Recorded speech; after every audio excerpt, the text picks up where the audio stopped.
emozioni le sta dando? Ma è una volta di più fantastico, veramente devo dire che credo che sia il premio più bello, più radicato nel territorio, ma ogni anno poi ci sono delle sorprese, anche questa ultima presentazione è veramente... No, io sono sempre molto felice di essere invitata, di essere qui e di godermelo.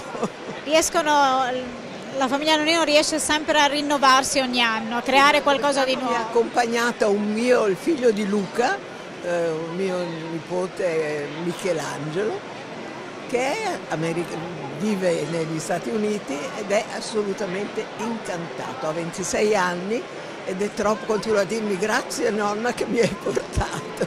Quindi porterà fuori un pezzo di Friuli ancora più bello. Di certo, assolutamente, grazie.